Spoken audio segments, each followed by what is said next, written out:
Hey guys, this is KinoDVT here, bringing you a game between Tetragon and Puck. The blue Protoss spawning in the left-hand corner and Tetragon spawning in the right-hand corner of Sakura's Plateau.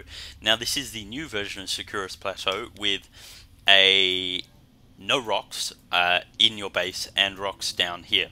So I'm looking forward to watching this PvP and seeing what happens, given that the PvP game at the moment is 4-gate versus 4-gate, given that is what the new patch is trying to change, so that doesn't matter as much, but I'll be interested to see how these players deviate from this, given that Tetragon, a Starcraft community member, is in Master League.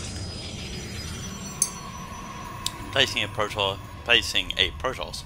Yes, a Protoss places a Protoss. No, Tetragon placing a pylon right near his base, gonna keep his gateways nice and tight, make getting into his mineral line harder. The normal Puck doing pretty much the same thing. This is interesting. Tetragon not scouting in the traditional positions, instead going for the opposite corner. Puck is scouting in the traditional position, so that's going to be interesting. Tetragon was able to see that scouting probe, so he either knows his opponent, actually he doesn't really learn much, then his opponent was leaving this base. So he does now know that his opponent was scouting that base.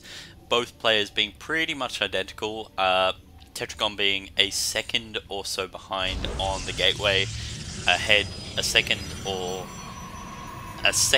so ahead in the probe, and a second or so ahead in the assimilator. So I'm guessing this is probably the standard build.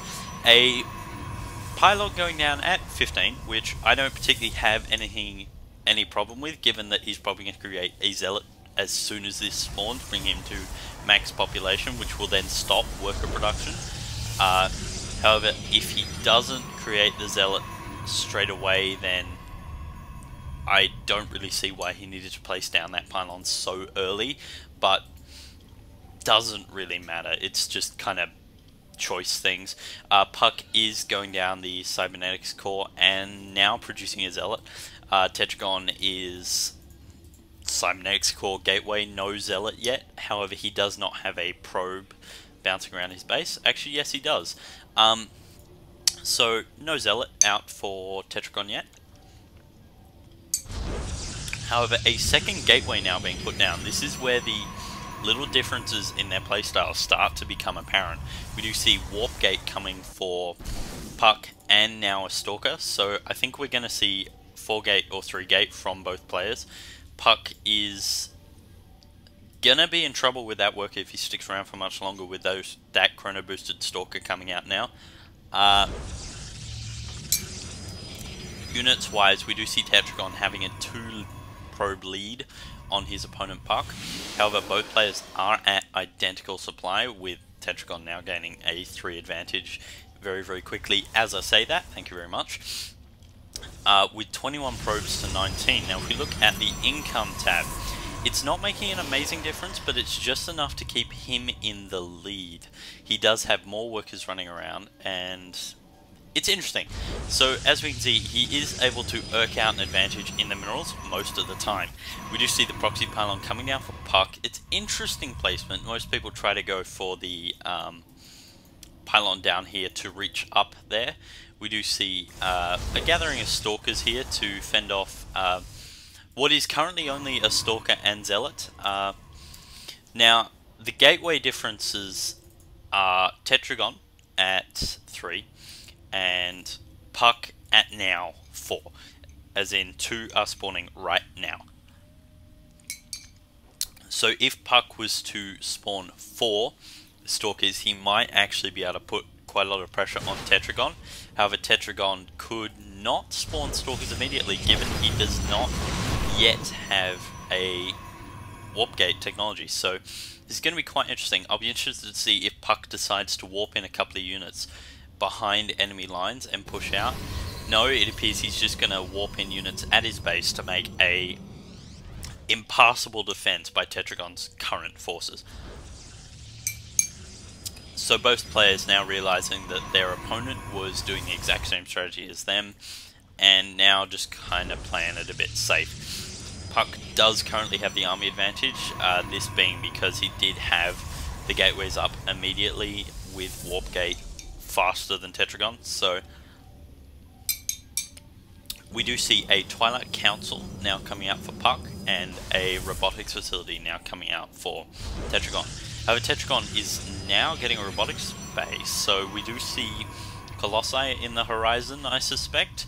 Kind of hard not to suspect that. You don't really get anything else out of it. Tetragon is going to be pretty rock solid with this force. A little smaller one by Puck with a sentry. This sentry will just mean nothing can get up the ramp. It won't actually be... Never mind, they both have a sentry, so nothing is getting up either of their ramps. We do see an observer heading out for Tetragon, going to be able to get some good scouting info, see that Twilight Council. We do see Blink on the way for Puck. That's going to be quite important. We'll see how he uses that, probably to try and get up past this choke point very, very quickly.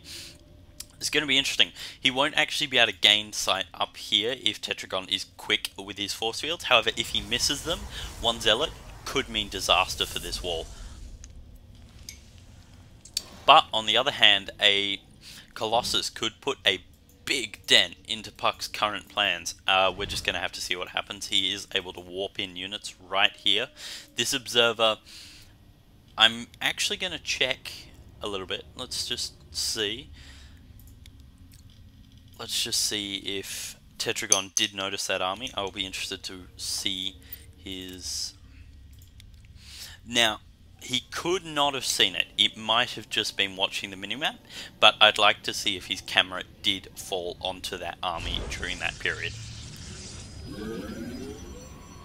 He does have the observer hotkey, so it is a distinct possibility.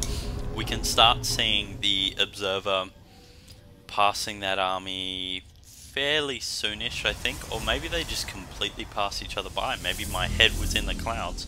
No, we do see one blue dot. Okay, so they pretty much did not notice. However, he did see another 2 dots and is now coming back to see what the hell was going on. He is now heading forward, however. So like I said, at the moment, what's going to happen is really dependent on how fast Tetragon is able to get this force field down.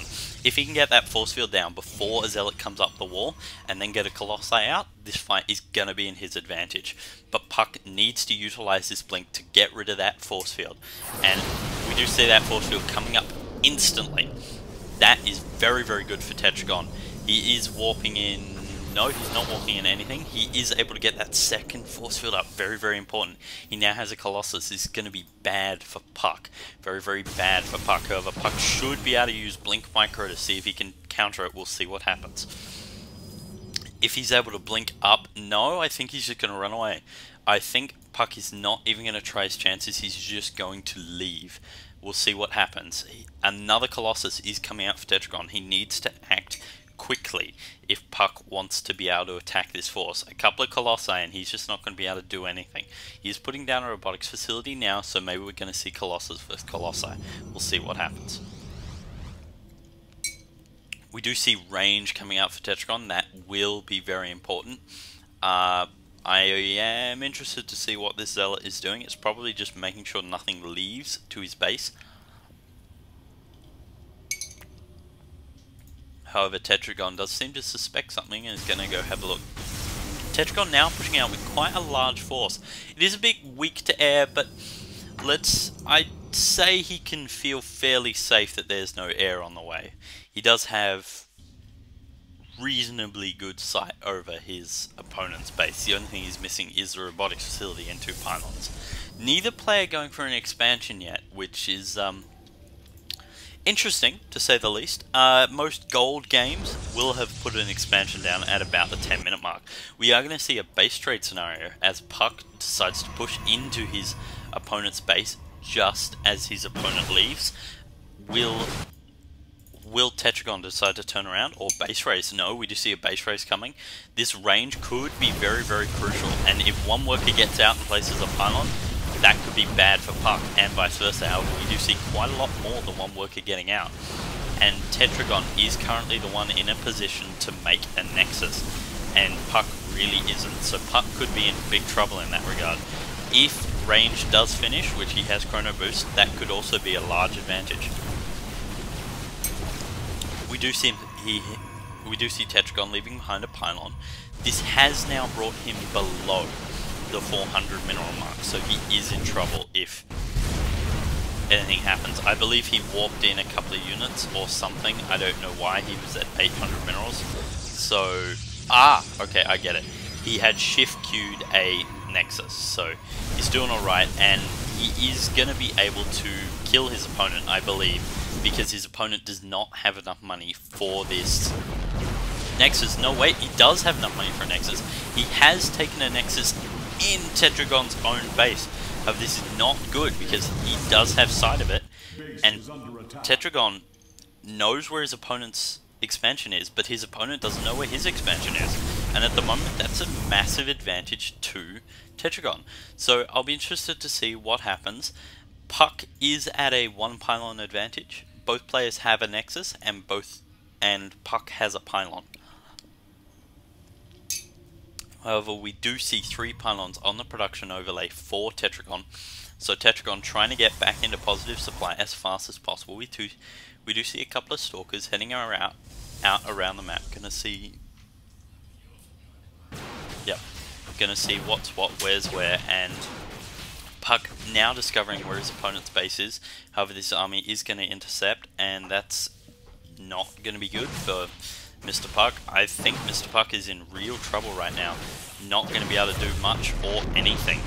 He is fending, running away, but I don't think he's going to... His army is under sight from Tetragon. I think Tetragon has a massive advantage here and is going to be able to pick off this Stalker. It is, however, heading for this base, and there is a lot of Blink Stalkers, but there's no upgrades advantage either way, so I think it's going to come down to these 2 Colossi and their range.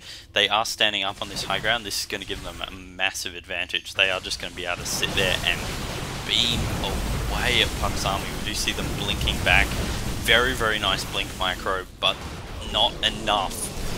He does not have the workers. He's not really mining, and Puck and Tetragon is now mining. We look at the income overlay, we can see the massive difference, 0 to 600. I think this is spelling GG for Mr. Puck. I don't actually see what he can do. However, stranger things have happened. He has managed to pick off a large amount of units. I'm just going to pause and look at the units lost. I haven't brought this one up much. So we can see units lost wise, it's about even. Tetragon is in the lead, but not amazingly so. We're just going to unpause it. Puck using quite nice blink micro, getting these units away from each other, trying desperately to stop the Colossi's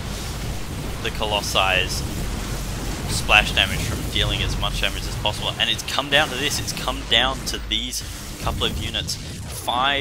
4 Stalkers versus 2 Colossus. The one advantage I think that Tetragon does have, however, is that his workers could kill these 3 Stalkers if they got trapped. But no, this isn't going to happen. I think Puck just lost his army, and that's GG. I think that was the point where Puck left the game.